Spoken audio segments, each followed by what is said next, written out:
नमस्कार खबरां दे इस बुलेटिन विच तुहाडा स्वागत है। मैं हरप्रीत कौर। पहला पेश ने चोणवीआं खबरां। प्रधानमंत्री नरेंद्र मोदी भलके नवी दिल्ली के प्रगति मैदान विच देश के सब तो वड्डे ड्रोन महोत्सव का उद्घाटन करेंगे। विनय सक्सेना ने दिल्ली के नवे उप राज्यपाल वजों सौं चुकी।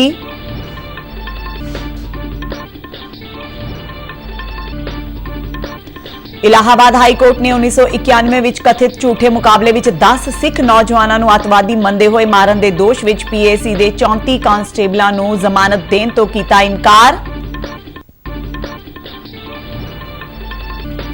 केंद्रीय वित्त राज मंत्री भगवत करद ने पंजाब दे बैंकां दी कारगुजारी दी शलाघा करदिआं कई खेतरां विच सुधार दी लोड़ ते जोर दित्ता।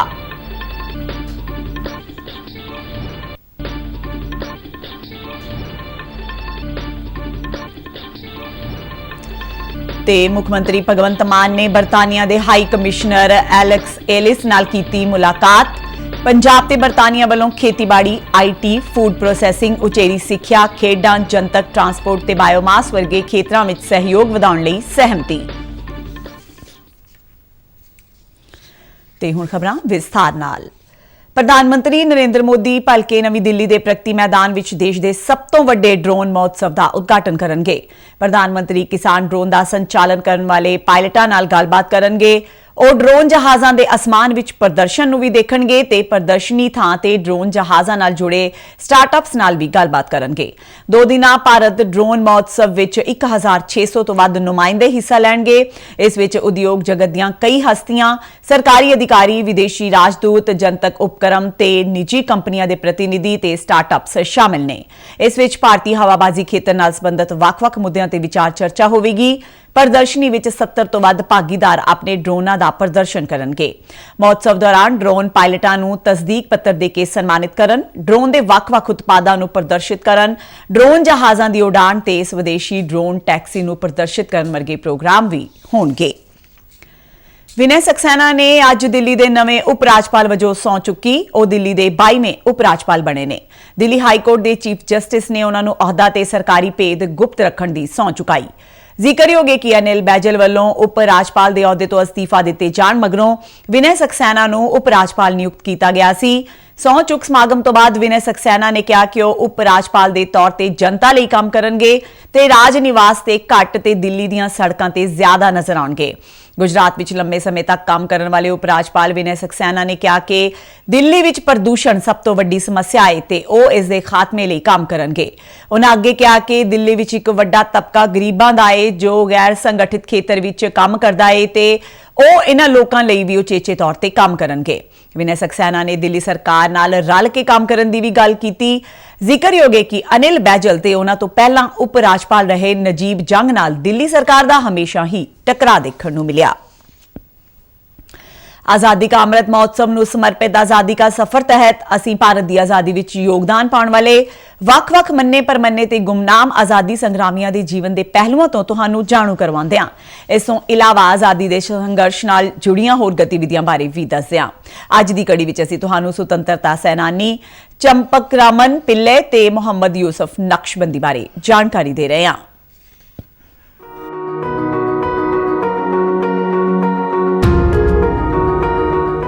ਅੱਜ ਦੀ ਕੜੀ ਵਿੱਚ ਅਸੀਂ ਸੁਤੰਤਰਤਾ ਸੈਨਾਨੀ ਚੰਪਕਰਾਮਨ ਪਿੱਲੇ ਨੂੰ ਯਾਦ ਕਰ ਰਹੇ ਹਾਂ। ਉਹਨਾਂ ਦਾ ਦੇਹਾਂਤ 26 ਮਈ 1934 ਨੂੰ ਹੋਇਆ ਸੀ।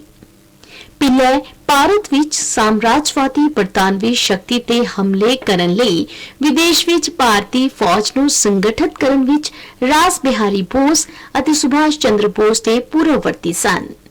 ਪਿੱਲੇ ਨੂੰ ਜੈ ਹਿੰਦ ਦਾ ਨਾਰਾ ਦੇਣ ਦਾ ਸਿਹਰਾ ਦਿੱਤਾ ਜਾਂਦਾ ਹੈ। ਚੰਪਕਰਾਮਨ ਪਿੱਲੇ ਦਾ ਜਨਮ 15 ਸਤੰਬਰ 1891 ਨੂੰ ਕੇਰਲ ਦੇ ਕੋਚੀ ਵਿੱਚ ਹੋਇਆ ਸੀ। ਵਿਦਿਆਰਥੀ ਜੀਵਨ ਦੌਰਾਨ ਵੀ ਪਿੱਲੇ ਰਾਸ਼ਟਰਵਾਦੀ ਸਿੱਖਿਆ ਦੇਣ ਵਾਲੀਆਂ ਪੁਸਤਕਾਂ ਅਤੇ ਮੈਗਜ਼ੀਨਾਂ ਪ੍ਰਤੀ ਬਹੁਤ ਆਕਰਸ਼ਿਤ ਸਨ। ਉਹ ਸੁਤੰਤਰਤਾ ਅੰਦੋਲਨ ਵਿੱਚ ਮੋਰੀ ਸਾਰੇ ਰਾਜਨੇਤਾਵਾਂ ਦੇ ਭਾਸ਼ਣ ਸੁਣਦੇ ਸਨ। लोकमान्य बाल गंगाधर तिलक ਦਾ ਵਿਅਕਤੀਤਵ ਅਤੇ ਕੇਸਰੀ ਵਿੱਚ ਉਹਨਾਂ ਦੀ ਲਿਖਣੀ ਨੇ ਪਿੱਲੇ ਨੂੰ ਦੇਸ਼ ਭਗਤ ਅਤੇ ਕ੍ਰਾਂਤੀਕਾਰੀ ਬਣਾ ਦਿੱਤਾ। ਜਦੋਂ ਤਿਲਕ ਨੂੰ ਗ੍ਰਿਫਤਾਰ ਕੀਤਾ ਗਿਆ ਅਤੇ ਜਲਾਵਤਨ ਦੀ ਸਜ਼ਾ ਸੁਣਾਈ ਗਈ ਤਾਂ ਚੰਪਕਰਾਮਨ ਨੂੰ ਡੂੰਘਾ ਧੱਕਾ ਲੱਗਾ। ਉਹਨਾਂ ਨੇ ਸਾਰਾ ਜੀਵਨ ਸੁਤੰਤਰਤਾ ਦੇ ਸੰਘਰਸ਼ ਲਈ ਸਮਰਪਿਤ ਕਰਨ ਦਾ ਪ੍ਰਣ ਲਿਆ। ਚੰਪਕਰਾਮਨ ਇੱਕ ਅੰਗਰੇਜ਼ ਦੇ ਸੰਪਰਕ ਵਿੱਚ ਆਏ ਜੋ ਜਰਮਨੀ ਲਈ ਜਾਸੂਸੀ ਕਰ ਰਿਹਾ ਸੀ। ਬਾਅਦ ਵਿੱਚ ਉਸ ਜਾਸੂਸ ਦੀ ਸਹਾਇਤਾ ਨਾਲ ਪਿੱਲੇ ਭਾਰਤ ਤੋਂ ਵਿਦੇਸ਼ ਚਲੇ ਗਏ। ਉਸ ਸਮੇਂ ਪਿੱਲੇ ਦੀ ਉਮਰ ਕੇਵਲ 17 ਵਰ੍ਹਿਆਂ ਦੀ ਸੀ। ਚੰਪਕਰਾਮਨ ਸਭ ਤੋਂ ਪਹਿਲਾਂ ਕੋਲੰਬੋ ਗਏ ਅਤੇ ਉੱਥੋਂ ਸਵਿਟਜ਼ਰਲੈਂਡ ਜ਼ਿਊਰਿਖ ਵਿੱਚ ਪਿੱਲੇ ਨੇ ਸਿੱਖਿਆ ਪੂਰੀ ਕੀਤੀ ਅਤੇ ਇੰਜੀਨੀਅਰਿੰਗ ਵਿੱਚ ਡਾਕਟਰੇਟ ਦੀ ਡਿਗਰੀ ਲਈ। ਜਦੋਂ ਪਹਿਲਾ ਵਿਸ਼ਵ ਯੁੱਧ ਸ਼ੁਰੂ ਹੋਇਆ ਤਾਂ ਪਿੱਲੇ ਨੇ ਜਰਮਨ ਦੂਤਘਰ ਦੀ ਸਹਾਇਤਾ ਨਾਲ 1914 ਵਿੱਚ ਇੰਟਰਨੈਸ਼ਨਲ ਪ੍ਰੋ ਇੰਡੀਆ ਕਮੇਟੀ ਬਣਾਈ। ਉਸ ਦਾ ਮੁੱਖ ਦਫ਼ਤਰ ਜ਼ਿਊਰਿਖ ਵਿੱਚ ਸੀ ਅਤੇ ਚੰਪਕਰਾਮਨ ਨੇ ਖੁਦ ਹੀ ਉਸ ਦੀ ਮੁਖੀ ਦੀ ਜ਼ਿੰਮੇਵਾਰੀ ਸੰਭਾਲੀ। ਅਕਤੂਬਰ 1914 ਵਿੱਚ ਪਿੱਲੇ ਬਰਲਿਨ ਚਲੇ ਗਏ ਅਤੇ ਉੱਥੇ ਇੰਡੀਅਨ ਇੰਡੀਪੈਂਡੈਂਸ ਕਮੇਟੀ ਸ਼ੁਰੂ ਕੀਤੀ। ਲਾਲਾ ਹਰਦਿਆਲ, ਤਾਰਕਨਾਥ ਦਾਸ, ਬਰਕਤੁੱਲਾ, ਚੰद्रकांत चक्रवर्ती, भूपेंद्र नाथ दत्त, प्रभाकर, वीरेंद्र चट्टोपाध्याय, वीरेंद्र सरकार ਅਤੇ ਹੀਰਾਮ ਲਾਲ ਗੁਪਤਾ ਸਣੇ ਵਿਦੇਸ਼ ਵਿੱਚ ਰਹਿ ਰਹੇ ਅਨੇਕ ਕ੍ਰਾਂਤੀਕਾਰੀ ਪ੍ਰੋਗਰਾਮ ਤਿਆਰ ਕਰਨ ਲਈ ਪਿੱਲੇ ਦੇ ਨਾਲ ਜੁੜ ਗਏ। ਚੰਪਕਰਾਮਨ ਪਿੱਲੇ ਨੇ ਜਰਮਨ ਲੋਕਾਂ ਦਾ ਵਿਸ਼ਵਾਸ ਜਿੱਤਿਆ ਅਤੇ ਹਿੰਦ ਮਹਾਸਾਗਰ ਵਿੱਚ ਜਰਮਨ ਸੈਨਾ ਦੇ ਅਭਿਆਨਾਂ ਦੀ ਅਗਵਾਈ ਕੀਤੀ। ਬਰਤਾਨਵੀ ਸਰਕਾਰ ਨੇ ਚੰਪਕਰਾਮਨ ਪਿੱਲੇ ਨੂੰ ਫੜਨ ਵਾਲੇ ਨੂੰ 1 ਲੱਖ ਪਾਉਂਡ ਦੇਣ ਦਾ ਐਲਾਨ ਕੀਤਾ, ਲੇਕਿਨ ਅੰਗਰੇਜ਼ ਭਾਰਤ ਮਾਂ ਦੇ ਮਹਾਨ ਸਪੂਤ ਨੂੰ ਕਦੇ ਫੜ ਨਹੀਂ ਸਕੇ। ਪਿੱਲੇ ਨੇ ਪਹਿਲੇ ਵਿਸ਼ਵ ਯੁੱਧ ਦੌਰਾਨ ਇੰਡੀਅਨ ਨੈਸ਼ਨਲ ਵਲੰਟੀਅਰ ਕੋਰ ਦੀ ਸਥਾਪਨਾ ਕੀਤੀ। ਉਹਨਾਂ ਨੇ ਸਵੈ ਸੇਵਕਾਂ ਲਈ ਫੌਜੀ ਵਰਦੀ ਅਤੇ ਅਨੁਸ਼ਾਸਨ ਦਾ ਵੀ ਨਿਰਧਾਰਨ ਕੀਤਾ। ਜੁਲਾਈ 1914 ਵਿੱਚ ਪਿੱਲੇ ਨੇ ਬਰਲਿਨ ਤੋਂ ਭਾਰਤੀ ਫੌਜੀਆਂ ਨੂੰ ਸੁਨੇਹਾ ਦਿੱਤਾ ਕਿ ਵਿਦਰੋਹ ਕਰਨ ਅਤੇ ਮਾਤ ਭੂਮੀ ਨੂੰ ਮੁਕਤ ਕਰਾਉਣ ਦਾ ਸਮਾਂ ਆ ਗਿਆ ਹੈ। ਬਾਅਦ ਵਿੱਚ 1919 ਵਿੱਚ ਜਦੋਂ ਚੰਪਕਰਾਮਨ ਪਿੱਲੇ ਵਿਆਨਾ ਵਿੱਚ ਸੁਭਾਸ਼ ਚੰਦਰ ਬੋਸ ਨੂੰ ਮਿਲੇ ਤਾਂ ਉਹਨਾਂ ਨੇ ਨੇਤਾ ਜੀ ਸੁਭਾਸ਼ ਚੰਦਰ ਬੋਸ ਨੂੰ ਆਪਣੀ ਯੋਜਨਾ ਦੱਸੀ। ਮੰਨਿਆ ਜਾਂਦਾ ਹੈ ਕਿ ਸੁਭਾਸ਼ ਚੰਦਰ ਬੋਸ ਨੇ ਉਹੀ ਰਾਹ ਚੁਣਿਆ ਜੋ ਚੰਪਕਰਾਮਨ ਪਿੱਲੇ ਨੇ ਉਹਨਾਂ ਨੂੰ ਦਿਖਾਇਆ ਸੀ। ਦੂਜੇ ਵਿਸ਼ਵ ਯੁੱਧ ਦੌਰਾਨ ਆਜ਼ਾਦ ਹਿੰਦ ਫੌਜ ਦੇ ਗਠਨ ਨਾਲ ਪਿੱਲੇ ਦਾ ਸੁਪਨਾ ਸਾਕਾਰ ਹੋਇਆ। ਚੰਪਕਰਾਮਨ ਪਿੱਲੇ ਨੂੰ ਦਸੰਬਰ 1915 ਵਿੱਚ ਅਫਗਾਨਿਸਤਾਨ ਵਿੱਚ ਸਥਾਪਿਤ ਭਾਰਤ ਦੀ ਅੰਤਰਿਮ ਸਰਕਾਰ ਦਾ ਮੰਤਰੀ ਹੋਣ ਦਾ ਮਾਣ ਵੀ ਹਾਸਲ ਹੈ। ਕਾਬੁਲ ਵਿੱਚ ਰਾਜਾ ਮਹਿੰਦਰ ਪ੍ਰਤਾਪ ਸਿੰਘ ਉਸ ਸਰਕਾਰ ਦੇ ਰਾਸ਼ਟਰਪਤੀ ਸਨ, ਲੇਕਿਨ ਪਹਿਲੇ ਵਿਸ਼ਵ ਯੁੱਧ ਵਿੱਚ ਜਰਮਨੀ ਦੀ ਹਾਰ ਨਾਲ ਸਾਰੀ ਆਸ ਤੇ ਪਾਣੀ ਫਿਰ ਗਿਆ ਅਤੇ ਜਰਮਨੀ ਅਤੇ ਸਵਾਭਿਮਾਨੀ ਭਾਰਤੀ ਕ੍ਰਾਂਤੀਕਾਰੀਆਂ ਦਰਮਿਆਨ ਸੰਬੰਧ ਖੇਰੂ ਹੋ ਗਏ। ਉਹ ਨਾਜ਼ੀਆਂ ਦੇ ਗੁੱਸੇ ਦਾ ਸ਼ਿਕਾਰ ਹੋਏ। ਮੰਨਿਆ ਜਾਂਦਾ ਹੈ ਕਿ ਉਹਨਾਂ ਨੂੰ ਧੀਮਾ ਜ਼ਹਿਰ ਦਿੱਤਾ ਗਿਆ। 26 ਮਈ 1934 ਨੂੰ ਪਿੱਲੇ ਦਾ ਦੇਹਾਂਤ ਹੋ ਗਿਆ। ਉਹਨਾਂ ਦੀ ਪਤਨੀ ਲక్ష్ਮੀਬਾਈ ਨੂੰ ਬਹੁਤ ਦੁੱਖ ਝੱਲਣੇ ਪਏ।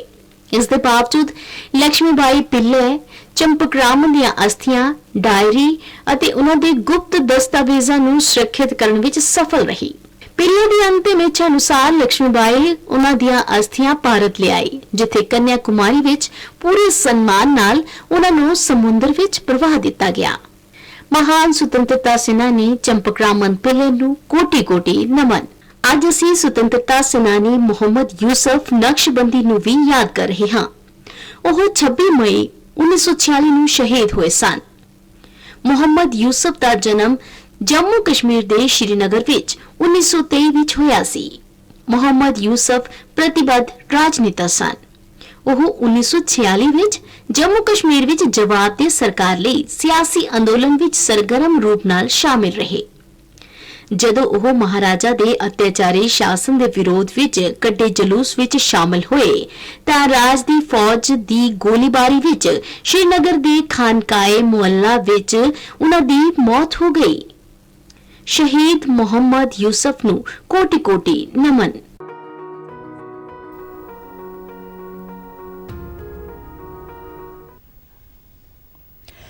ਕੌਮੀ ਘੱਟ ਗਿਣਤੀ ਕਮਿਸ਼ਨ ਨੇ ਕੇਂਦਰੀ ਸ਼ਹਿਰੀ ਹਵਾਬਾਜ਼ੀ ਮੰਤਰਾਲਾ ਨੂੰ ਕਿਹਾ ਹੈ ਕਿ ਦਿੱਲੀ ਤੋਂ ਭਾਰਤ ਦੀਆਂ ਹੋਰ ਥਾਵਾਂ ਤੇ ਰਵਾਨਾ ਹੋਣ ਵਾਲੀਆਂ ਅੰਤਰਰਾਸ਼ਟਰੀ ਉਡਾਣਾਂ ਵਿੱਚ ਘਰੇਲੂ ਉਡਾਣਾਂ ਵਾਂਗ ਹੀ ਸਿੱਖਾਂ ਨੂੰ ਕਿਰਪਾਨ ਲੈ ਕੇ ਜਾਣ ਦੀ ਇਜਾਜ਼ਤ ਦਿੱਤੀ ਜਾਵੇ। ਕੌਮੀ ਘੱਟ ਗਿਣਤੀ ਕਮਿਸ਼ਨ ਦੇ ਚੇਅਰਮੈਨ ਇਕਬਾਲ ਸਿੰਘ ਲਾਲਪੁਰਾ ਨੇ ਸ਼ਹਿਰੀ ਹਵਾਬਾਜ਼ੀ ਮੰਤਰੀ ਜੋਤਿਰਾਦਿੱਤਿਆ ਸਿੰਧੀਆ ਨੂੰ ਲਿਖੀ ਚਿੱਠੀ ਵਿੱਚ ਕਿਹਾ ਹੈ ਕਿ ਅੰਤਰਰਾਸ਼ਟਰੀ ਉਡਾਣ ਨਿਯਮਾਂ ਅਨੁਸਾਰ ਜੇ ਕੋਈ ਉਡਾਣ ਬਾਹਰਲੇ ਮੁਲਕ ਤੋਂ ਦਿੱਲੀ ਪਹੁੰਚਣ ਮਗਰੋਂ ਅੰਮ੍ਰਿਤਸਰ ਲਈ ਰਵਾਨਾ ਹੁੰਦੀ ਹੈ ਤਾਂ ਉਸ ਵਿੱਚ ਸਿੱਖਾਂ ਨੂੰ ਕਿਰਪਾਨ ਧਾਰਨ ਕਰਨ ਦੀ ਆਗਿਆ ਨਹੀਂ ਹੁੰਦੀ, ਜਦਕਿ ਘਰੇਲੂ ਉਡਾਣ ਵਿੱਚ ਇਸ ਦੀ ਇਜਾਜ਼ਤ ਹੈ। ਇਲਾਹਾਬਾਦ ਹਾਈ ਕੋਰਟ ਨੇ ਅੱਜ ਇੱਕ ਮਹੱਤਵਪੂਰਨ ਫੈਸਲੇ ਵਿੱਚ ਪੀਏਸੀ ਦੇ ਉਹਨਾਂ 34 ਕਾਂਸਟੇਬਲਾਂ ਨੂੰ ਜ਼ਮਾਨਤ ਦੇਣ ਤੋਂ ਇਨਕਾਰ ਕਰ ਦਿੱਤਾ ਜਿਨ੍ਹਾਂ ਤੇ 1991 ਵਿੱਚ ਕਥਿਤ ਝੂਠੇ ਮੁਕਾਬਲੇ ਵਿੱਚ 10 ਸਿੱਖ ਨੌਜਵਾਨਾਂ ਨੂੰ ਅੱਤਵਾਦੀ ਮੰਨਦੇ ਹੋਏ ਮਾਰਨ ਦੇ ਦੋਸ਼ ਨੇ। ਜਸਟਿਸ ਰਮੇਸ਼ ਸਿਨਹਾ ਤੇ ਜਸਟਿਸ ਬ੍ਰਿਜਰਾਜ ਸਿੰਘ ਦੇ ਬੈਂਚ ਨੇ ਕਿਹਾ ਕਿ ਪੁਲਿਸ ਵਾਲਿਆਂ ਨੇ ਬੇਕਸੂਰ ਲੋਕਾਂ ਨੂੰ ਅੱਤਵਾਦੀ ਕਹਿ ਕੇ ਉਹਨਾਂ ਦੀ ਬੇਰਹਿਮੀ ਨਾਲ ਅਣਮਨੁੱਖੀ ਹੱਤਿਆ ਕੀਤੀ। ਬੈਂਚ ਨੇ ਅੱਗੇ ਕਿਹਾ ਕਿ ਜੇਕਰ ਕੁਝ ਮ੍ਰਿਤਕ ਸਮਾਜ ਵਿਰੋਧੀ ਗਤੀਵਿਧੀਆਂ ਵਿੱਚ ਸ਼ਾਮਲ ਸਨ ਤੇ ਉਹਨਾਂ ਵਿਰੁੱਧ ਅਪਰਾਧਿਕ ਕੇਸ ਦਰਜ ਕੀਤੇ ਗਏ ਸਨ ਤਾਂ ਵੀ ਕਾਨੂੰਨ ਦੁਆਰਾ ਸਥਾਪਿਤ ਪ੍ਰਕਿਰਿਆ ਦੀ ਪਾਲਣਾ ਕੀਤੀ ਜਾਣੀ ਚਾਹੀਦੀ ਸੀ। ਕੇਂਦਰੀ ਵਿੱਤ ਰਾਜ ਮੰਤਰੀ ਡਾਕਟਰ ਭਗਵਤ ਕਰਦ ਨੇ ਪੰਜਾਬ ਦੇ ਬੈਂਕਾਂ ਦੀ ਕਾਰਗੁਜ਼ਾਰੀ ਦੀ ਸ਼ਲਾਘਾ ਕਰਦਿਆਂ ਕਿਹਾ ਹੈ ਕਿ ਇਹ ਦੇਸ਼ ਦੇ ਕਈ ਰਾਜਾਂ ਤੋਂ ਬਿਹਤਰ ਹੈ ਪਰ ਇਸ ਵਿੱਚ ਅਜੇ ਕਈ ਖੇਤਰਾਂ ਵਿੱਚ ਸੁਧਾਰ ਦੀ ਲੋੜ ਹੈ। ਉਹਨਾਂ ਕਿਹਾ ਕਿ ਬੈਂਕਾਂ ਕੋਲ ਪੈਸੇ ਦੀ ਕੋਈ ਕਮੀ ਨਹੀਂ ਹੈ, ਇਸ ਲਈ ਬੈਂਕਾਂ ਨੂੰ ਪੰਜਾਬ ਦੇ ਦਿਹਾਤੀ ਖੇਤਰ ਵਿੱਚ ਕਰਜ਼ਾ ਸਹੂਲਤਾਂ ਵਿੱਚ ਵਾਧਾ ਕਰਨਾ ਚਾਹੀਦਾ ਹੈ ਜਿਸ ਨਾਲ ਇੱਕ ਤਾਂ ਲੋਕਾਂ ਕੋਲ ਪੈਸਾ ਜਾਵੇਗਾ ਤੇ ਲੋਕ ਪੈਰਾਂ ਤੇ ਖੜੇ ਹੋਣਗੇ, ਉੱਥੇ ਬੈਂਕ ਦੀ ਆਮਦਨ ਵਿੱਚ ਵੀ ਵਾਧਾ ਹੋਵੇਗਾ। ਪੰਜਾਬ ਰਾਜ ਦੇ ਸਮੁੱਚੇ ਬੈਂਕਾਂ ਦੀ 160ਵੀਂ ਮੀਟਿੰਗ ਨੂੰ ਸੰਬੋਧਨ ਕਰਦਿਆਂ ਡਾਕਟਰ ਭਗਵਤ ਕਰਦ ਨੇ ਕਿਹਾ ਕਿ ਬੈਂਕ ਪ੍ਰਧਾਨ ਮੰਤਰੀ ਜਨ ਧਨ ਖਾਤੇ, ਕਿਸਾਨ ਕ੍ਰੈਡਿਟ ਕਾਰਡ ਤੇ ਰੁਪਏ ਕਾਰਡ ਵਿੱਚ ਹੋਰ ਵਾਧਾ ਕਰਨ ਜਿਸ ਨਾਲ ਲੋਕ ਵਿੱਤੀ ਤੌਰ ਤੇ ਮਜ਼ਬੂਤ ਹੋਣਗੇ। ਉਹਨਾਂ ਅੰਮ੍ਰਿਤਸਰ, ਬਰਨਾਲਾ ਤੇ ਫਤਿਹਗੜ੍ਹ ਸਾਹਿਬ ਜ਼ਿਲ੍ਹਿਆਂ ਦੇ ਬੈਂਕਾਂ ਵੱਲੋਂ ਆਪਣੇ ਮਿੱਥੇ ਟੀਚੇ ਅਨੁਸਾਰ ਕਰਜ਼ਾ ਦੇਣ ਤੇ ਵਧਾਈ ਦਿੱਤੀ। ਡਾਕਟਰ ਕਰਦ ਨੇ ਕਿਹਾ ਕਿ ਬੈਂਕ ਸਹੀ ਅਰਥਾਂ ਵਿੱਚ ਲੋਕਾਂ ਦੀ ਤਕਦੀਰ ਬਦਲਣ ਦੀ ਸਮਰੱਥਾ ਰੱਖਦੇ ਨੇ ਤੇ ਇਸ ਆਸ਼ੇ ਦੀ ਪੂਰਤੀ ਲਈ ਹੀ ਕੰਮ ਕਰਨ ਦੀ ਲੋੜ ਹੈ। ਇਸ ਮੌਕੇ ਪੰਜਾਬ ਦੇ ਵਿੱਤ ਮੰਤਰੀ ਹਰਪਾਲ ਸਿੰਘ ਚੀਮਾ ਨੇ ਕਿਹਾ ਕਿ ਪੰਜਾਬ ਖੇਤੀ ਪ੍ਰਧਾਨ ਸੂਬਾ ਹੈ ਤੇ ਸਾਡਾ ਕਿਸਾਨ ਦੇਸ਼ ਦੀ ਅੰਨ ਲੋੜਾਂ ਦੀ ਪੂਰਤੀ ਕਰਦਾ ਹੈ ਪਰ ਇਸ ਵੇਲੇ ਖੇਤੀ ਮੁਨਾਫੇ ਦਾ ਧੰਦਾ ਨਹੀਂ ਰਹੀ ਜਿਸ ਲਈ ਕੰਮ ਕਰਨ ਦੀ ਲੋੜ ਹੈ। ਉਹਨਾਂ ਕਿਹਾ ਕਿ ਕਿਸਾਨ ਗਰੁੱਪਾਂ ਨੂੰ ਕਰਜ਼ਾ ਦੇ ਕੇ ਬੈਂਕ ਇਸ ਵਿੱਚ ਯੋਗਦਾਨ ਪਾ ਸਕਦੇ ਨੇ ਜਿਸ ਨਾਲ ਕਿਸਾਨ ਦੇ ਖੇਤੀ ਖਰਚੇ ਘੱਟ ਹੋਣਗੇ ਤੇ ਮੁਨਾਫਾ ਵਧੇਗਾ। ਇਸ ਮੀਟਿੰਗ ਵਿੱਚ ਚੇਅਰਮੈਨ ਬੈਂਕਰ ਕਮੇਟੀ ਸਵਰੂਪ ਕੁਮਾਰ ਸਾਹਾ, ਰਿਜ਼ਰਵ ਬੈਂਕ ਦੇ ਖੇਤਰੀ ਡਾਇਰੈਕਟਰ M.K. ਮੱਲ, UIDAI ਦੀ ਡਿਪਟੀ ਡਾਇਰੈਕਟਰ ਭਾਵਨਾ ਗਰਗ, ਵਿੱਤ ਸਕੱਤਰ ਗਰਿਮਾ ਸਿੰਘ, ਨਾਬਾਰਡ ਦੇ ਜਨਰਲ ਮੈਨੇਜਰ ਰਘੁਨਾਥ B ਤੇ ਹੋਰ ਅਧਿਕਾਰੀ ਵੀ ਹਾਜ਼ਰ ਸਨ। ਦੇਸ਼ ਦੇ ਬਾਕੀ ਹਿੱਸਿਆਂ ਵਾਂਗ ਪੰਜਾਬ ਦੇ ਵੀ ਸ਼ਹਿਰੀ ਤੇ ਦਿਹਾਤੀ ਖੇਤਰਾਂ ਵਿੱਚ ਪ੍ਰਧਾਨ ਮੰਤਰੀ ਆਵਾਸ ਯੋਜਨਾ ਤਹਿਤ ਗਰੀਬ ਲੋਕਾਂ ਨੂੰ ਪੱਕੇ ਮਕਾਨ ਬਣਾ ਕੇ ਦਿੱਤੇ ਗਏ ਨੇ। ਅੰਮ੍ਰਿਤਸਰ ਤੇ ਕਪੂਰਥਲਾ ਦੇ ਸ਼ਹਿਰੀ ਤੇ ਦਿਹਾਤੀ ਖੇਤਰਾਂ ਵਿੱਚ ਲਾਭਪਾਤਰੀ ਇਸ ਸਕੀਮ ਦਾ ਲਾਹਾ ਲੈਣ ਮਗਰੋਂ ਸੁੱਖ ਚੈਨ ਦੀ ਜ਼ਿੰਦਗੀ ਬਤੀਤ ਕਰ ਰਹੇ ਨੇ। ਅੰਮ੍ਰਿਤਸਰ ਵਾਸੀ ਰਣਜੀਤ ਸਿੰਘ ਤੇ ਰਾਣੀ ਨੇ ਦੱਸਿਆ ਕਿ ਕਿਵੇਂ ਪੱਕੇ ਮਕਾਨਾਂ ਨਾਲ ਉਹਨਾਂ ਦੇ ਜੀਵਨ ਵਿੱਚ ਸੁਧਾਰ ਆਇਆ ਹੈ। ਤੇ ਮੈਨੂੰ ਆਵਾਸ ਯੋਜਨਾ ਜਿਹੜੀ ਸਕੀਮ ਪ੍ਰਧਾਨ ਮੰਤਰੀ ਸਾਹਿਬ ਵੱਲੋਂ ਆਈ ਆ ਸਹੀ ਉਹਦਾ ਫਾਇਦਾ ਲਿਆ ਹੈ ਜੀ।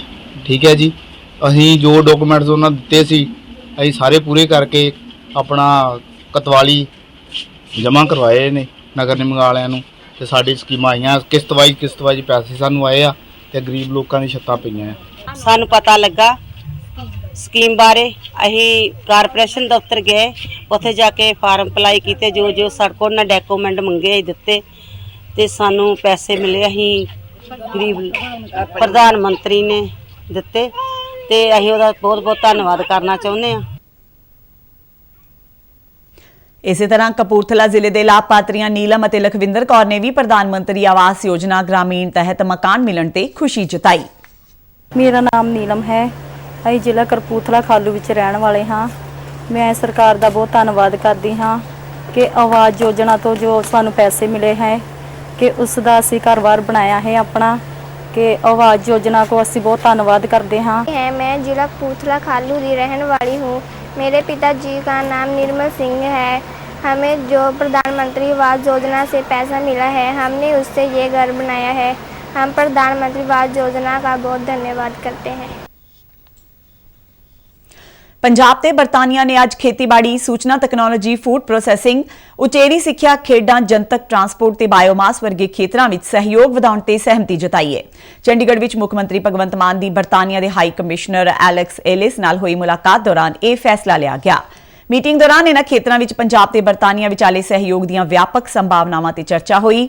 ਮੁੱਖ ਮੰਤਰੀ ਨੇ ਕਿਹਾ ਕਿ ਮਿਹਨਤਕਸ਼ ਪੰਜਾਬੀਆਂ ਨੇ ਆਪਣੀ ਘਾਲਣਾ ਨਾਲ ਪਹਿਲਾਂ ਹੀ ਇਹਨਾਂ ਖੇਤਰਾਂ ਵਿੱਚ ਆਪਣੀ ਪਛਾਣ ਬਣਾਈ ਹੈ, ਪਰ ਬਰਤਾਨੀਆ ਕੋਲ ਮੌਜੂਦ ਆਧੁਨਿਕ ਤਕਨਾਲੋਜੀ ਇਹਨਾਂ ਖੇਤਰਾਂ ਵਿੱਚ ਸਾਡੀ ਛੁਪੀ ਹੋਈ ਪ੍ਰਤਿਭਾ ਨੂੰ ਹੋਰ ਉਜਾਗਰ ਕਰਨ ਵਿੱਚ ਮਦਦਗਾਰ ਸਾਬਤ ਹੋਵੇਗੀ। ਮੁੱਖ ਮੰਤਰੀ ਨੇ ਕਿਹਾ ਕਿ ਵਿਦੇਸ਼ੀ ਨਿਵੇਸ਼ਕਾਂ ਦਾ ਪੰਜਾਬ ਵਿੱਚ ਸਵਾਗਤ ਹੈ ਤੇ ਨਿਵੇਸ਼ ਦੇ ਇੱਛੁਕ ਕਾਰੋਬਾਰੀਆਂ ਨੂੰ ਸਾਰੀਆਂ ਮਨਜ਼ੂਰੀਆਂ ਆਨਲਾਈਨ ਸਿੰਗਲ ਵਿੰਡੋ ਸਿਸਟਮ ਰਾਹੀਂ ਮੁਹੱਈਆ ਕਰਾਉਣ ਨੂੰ ਯਕੀਨੀ ਬਣਾਇਆ ਜਾਵੇਗਾ ਤਾਂ ਜੋ ਉਹਨਾਂ ਨੂੰ ਕਿਸੇ ਤਰ੍ਹਾਂ ਦੀ ਦਿੱਕਤ ਪੇਸ਼ ਨਾ ਆਵੇ। ਲੰਡਨ ਦੇ ਹੀਥਰੋ ਹਵਾਈ ਅੱਡੇ ਤੋਂ ਚੰਡੀਗੜ੍ਹ ਵਿਚਾਲੇ ਸਿੱਧੀ ਉਡਾਨ ਦਾ ਮੁੱਦਾ ਚੁੱਕਦਿਆਂ ਮੁੱਖ ਮੰਤਰੀ ਨੇ ਕਿਹਾ ਕਿ ਇਸ ਨਾਲ ਖਾਸ ਤੌਰ ਤੇ ਪੰਜਾਬ ਤੇ ਇਸ ਦੇ ਨਾਲ ਲੱਗਦੇ ਤਕਰੀਬਨ 5 ਸੂਬਿਆਂ ਨੂੰ ਫਾਇਦਾ ਹੋਵੇਗਾ। ਉਹਨਾਂ ਕਿਹਾ ਕਿ ਇਹ ਉਡਾਨ ਪੰਜਾਬੀਆਂ ਲਈ ਪੱਛਮ ਦੇ ਦੁਆਰ ਵਜੋਂ ਕੰਮ ਕਰੇਗੀ। ਭਗਵੰਤ ਮਾਨ ਨੇ ਕਿਹਾ ਕਿ ਕਈ 에ਅਰਲਾਈਨਾਂ ਦੇ ਪ੍ਰਬੰਧਕ ਉਹਨਾਂ ਦੇ ਸੰਪਰਕ ਵਿੱਚ ਨੇ ਤੇ ਇੱਕ ਵਾਰ ਮਨਜ਼ੂਰੀ ਮਿਲਣ ਤੇ ਇੱਥੋਂ ਉਡਾਣਾਂ ਸ਼ੁਰੂ ਹੋ ਜਾਣਗੀਆਂ। ਬਰਤਾਨੀਆ ਦੇ ਹਾਈ ਕਮਿਸ਼ਨਰ ਨੇ ਇਸ ਸੰਬੰਧੀ ਹਰ ਸੰਭਵ ਸਹਿਯੋਗ ਦਾ ਮੁੱਖ ਮੰਤਰੀ ਨੂੰ ਭਰੋਸਾ ਦਿੱਤਾ। ਉਹਨਾਂ ਕਿਹਾ ਕਿ ਬਰਤਾਨੀਆ ਇਹਨਾਂ ਮੁੱਖ ਖੇਤਰਾਂ ਵਿੱਚ ਪੰਜਾਬ ਵਿੱਚ ਨਿਵੇਸ਼ ਕਰਨ ਲਈ ਦ੍ਰਿੜ ਸੰਕਲਪ ਹੈ। ਜੰਮੂ ਕਸ਼ਮੀਰ ਲਈ ਕੌਮੀ ਰਾਜਮਾਰਗ ਤੇ ਵਾਪਰੇ ਅੱਜ ਇੱਕ ਸੜਕ ਹਾਦਸੇ ਵਿੱਚ ਇੱਕ ਫੌਜੀ ਸਮੇਤ 9 ਵਿਅਕਤੀਆਂ ਦੀਆਂ ਜਾਨਾਂ ਗਈਆਂ। ਸਰਕਾਰੀ ਸੂਤਰਾਂ ਅਨੁਸਾਰ ਜੰਮੂ ਤੇ ਕਸ਼ਮੀਰ ਦੇ ਗੰਦਰਬਲ ਜ਼ਿਲ੍ਹੇ ਵਿੱਚ ਕਾਰਗਿਲ ਤੋਂ ਸ਼੍ਰੀਨਗਰ ਜਾ ਰਹੀ ਕੈਬ ਜੋਜ਼ਿਲਾ ਪਾਸ ਵਿਖੇ ਇੱਕ ਡੂੰਘੇ ਖੱਡ ਵਿੱਚ ਜਾ ਡਿੱਗੀ। ਪੁਲਿਸ, ਫੌਜ ਤੇ ਸਥਾਨਕ ਲੋਕਾਂ ਨੇ ਮੌਕੇ ਤੇ ਪਹੁੰਚ ਕੇ ਰਾਹਤ ਤੇ ਬਚਾਅ ਕਾਰਜ ਸ਼ੁਰੂ ਕੀਤੇ, ਜਿਸ ਦੌਰਾਨ 4 ਲਾਸ਼ਾਂ ਬਰਾਮਦ ਕੀਤੀਆਂ ਗਈਆਂ ਤੇ 5 ਵਿਅਕਤੀਆਂ ਨੂੰ ਬਚਾਇਆ ਗਿਆ, ਪਰ ਉਹਨਾਂ ਦੀ ਵੀ ਹਸਪਤਾਲ ਪਹੁੰਚ ਕੇ ਮੌਤ ਹੋ ਗਈ। ਮ੍ਰਿਤਕਾਂ ਵਿੱਚ ਪੁੰਛ ਨਿਵਾਸੀ ਕੈਬ ਦੇ ਡਰਾਈਵਰ ਤੋਂ ਇਲਾਵਾ ਗੁਜਰਾਤ, ਝਾਰਖੰਡ, ਪੰਜਾਬ, ਜੰਮੂ ਤੇ ਕਸ਼ਮੀਰ, ਉੱਤਰ ਪ੍ਰਦੇਸ਼ ਤੇ ਛੱਤੀਸਗੜ੍ਹ ਦੇ ਲੋਕ ਸ਼ਾਮਿਲ ਸਨ। ਖਬਰਾਂ ਦੇ ਬੁਲੇਟਿਨ ਸਾਡੇ ਦਰਸ਼ਕ RNU DDK ਜਲੰਧਰ ਦੇ YouTube ਚੈਨਲ, Facebook ਪੇਜ ਤੇ ਟਵਿੱਟਰ ਹੈਂਡਲ ਤੇ ਵੀ ਦੇਖ ਸਕਦੇ ਨੇ। ਤੇ ਇਸ ਨਾਲ ਹੀ ਖਬਰਾਂ ਦਾ ਇਹ ਬੁਲੇਟਿਨ ਖਤਮ ਹੁੰਦਾ ਹੈ। ਮੈਂ ਮਾਸਕ ਲਗਾ ਕੇ ਸਟੂਡੀਓ ਤੋਂ ਬਾਹਰ ਜਾ ਰਹੀ ਹਾਂ। ਬਾਹਰ ਜਾਣ ਵੇਲੇ ਤੁਸੀਂ ਵੀ ਮਾਸਕ ਲਗਾ ਕੇ ਜਾਓ। ਆਗਿਆ ਦਿਓ। ਨਮਸਕਾਰ।